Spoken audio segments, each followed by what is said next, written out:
In our towns and communities across the United Kingdom, there's a lot going on at any one time. Local talking newspapers and magazines, produced from studios like this one here in Cardiff, keep blind and partially sighted people in touch with the local scene and abreast of the local news. As far back as the 1950s, the idea of recording local news for the blind was not new. For example, in 1957, volunteers in Aberdare were recording the local news from their local newspaper. And in 1961, Enfield in Middlesex was running a similar initiative. But it was the development and availability of high-speed copying equipment that brought the mass production of recorded local news which blind people could listen to in the comfort of their own homes. This happened in Aberystwyth with the launch of the Cardiganshire talking newspaper with Ronald Sturt and his team of volunteers in January 1970. And then in 1971, talking newspapers started in Welshpool and here in Cardiff, where Jack Treby got a group of us together to start the South Wales Talking Magazine Association. The next few years saw talking newspapers start in several other parts of the United Kingdom. Initially, the cassettes used were these, as used by the RNIB National Library of Talking Books at that time, and manufactured by Clark & Smith Limited.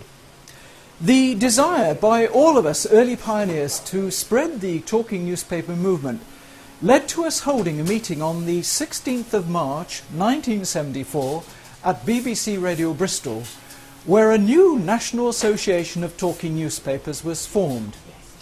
Two of those early volunteers I mentioned, Ronald and Jack, were elected chairman and vice chairman respectively.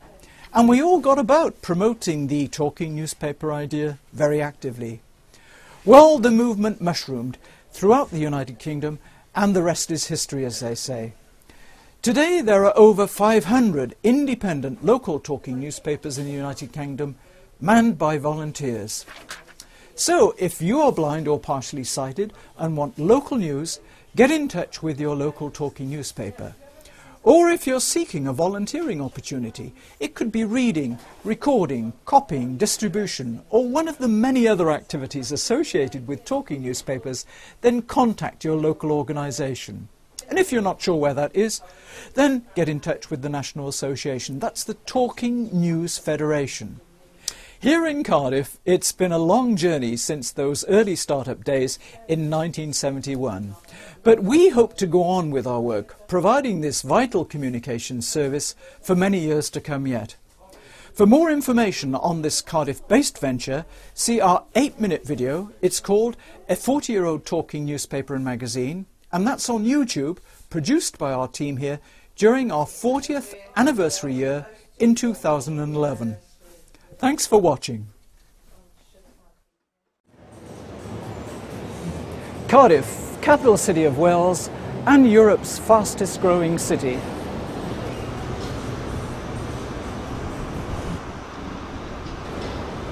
The redevelopment of the city centre has created many new wonderful sights that are enjoyed by tourists and local people alike. But just imagine if you couldn't see the wonderful environment around us, like the St David's Dowie Sant development here in the city centre, or the transformation of Cardiff Bay. Imagine also if you couldn't read newspapers or magazines, the very things that keep us in touch with news and events. You see, 75% of what we take in from around us comes through our sight. Our other senses, hearing, touch, taste and smell, are small in comparison. The absence of visual information is something those of us with sight can barely comprehend. Over 350,000 people in the United Kingdom are registered as visually impaired, and each day another 100 people start to lose their sight. It was here in Cardiff 40 years ago, in 1971, that a small group of volunteers decided to establish one of the first charities in the United Kingdom aimed at helping visually impaired people keep more in touch with the local scene. The late Jack Treby was someone rapidly losing his sight in his 60s, and he became more and more aware of this need for an effective way of helping visually impaired people. The answer was found on the west coast of Wales. In Aberystwyth in 1970, volunteers had started the Cardiganshire Talking newspaper using modern high-speed cassette copying equipment. They were able to give local blind people their own taped copy of the local news. Jack Treby's dream developed into the South Wales Talking Magazine Association. It's been produced regularly since then, every month for a magazine and every week for a newspaper, although that's only been going 36 years. Today it's still based here in Cardiff and still an entirely voluntary organisation and independent charity. Over 800 magazines are produced each month and 600 newspapers each week, all distributed on CD, free of charge. Welcome to the South Wales Talking Magazine. As well as our regular items, I have a very interesting programme for you this month. Some items will be recorded in studio. You can listen online at www.insightradio.co.uk, whilst other material will be recorded out on location. I'm at Cardiff Castle and I've brought Norman Hopkins along to talk to Helen Jones about their audio-visual guide. So Helen, how does it work? Fine, if you go into our interpretation centre and collect an audio guide, then the people there on the desk will actually help you and set it up for you. There's a raised button in the middle of your keypad.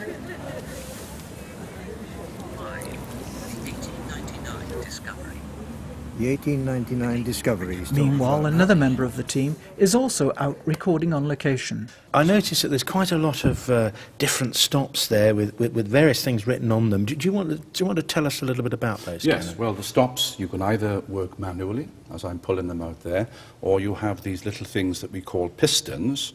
There's 1 to 8 there on the swell, and as you can see, that changes the registration as I press each one. And you can make the organ sound louder to that. Or you could get reed sounds and clarinets. And there's a tuba there. Alan George is one of the Talking Magazine's presenters. He's been blind from birth, but this doesn't prevent him from recording and also regularly presenting the magazine. Hello, and from me, Alan George, it's welcome to another edition of the South Wales Talking Magazine.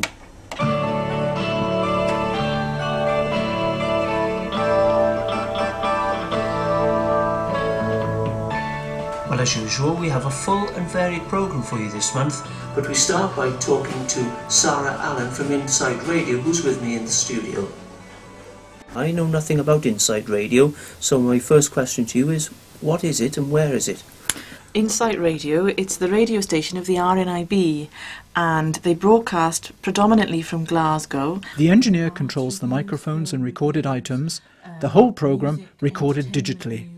The Cardiff Castle report and all other material played in accordingly. I'm with Helen Jones, who's just handed me the guide, which is like a big remote control unit, really.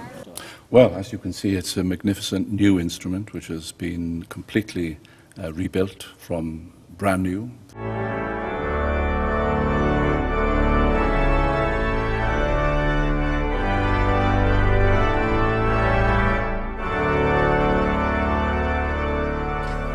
Welcome to Postbag.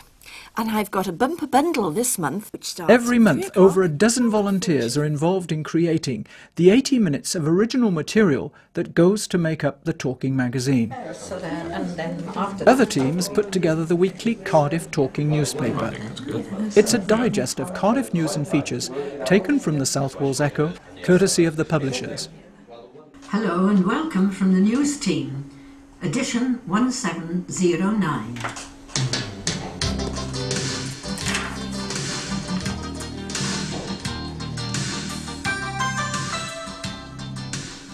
Your presenters this week are Malcolm Hutchins, Ian Prothero and myself, Edna McGrath. Now first the main headlines. Plan to ease bus chaos, 300 jobs to go, and barrage scheme could hold back sea level. I'll mention that in the heading then, and then we'll do the article.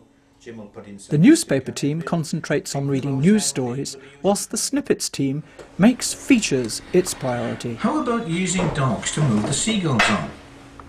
We all know about the wonderful work of guide dogs for the blind, but it now seems that dogs are being used by the police in many kinds of detection work. The hundreds of CD copies for the newspaper and magazine are done on special high-speed CD copying equipment. The master recordings are copied using computer technology, which enables many hundreds of CDs to be produced quickly and effectively. 40 years of producing talking publications has enabled the South Wales Talking Magazine Association to help many other groups, and today talking newspapers and magazines fill a real need across the country. Most of us take our sight for granted.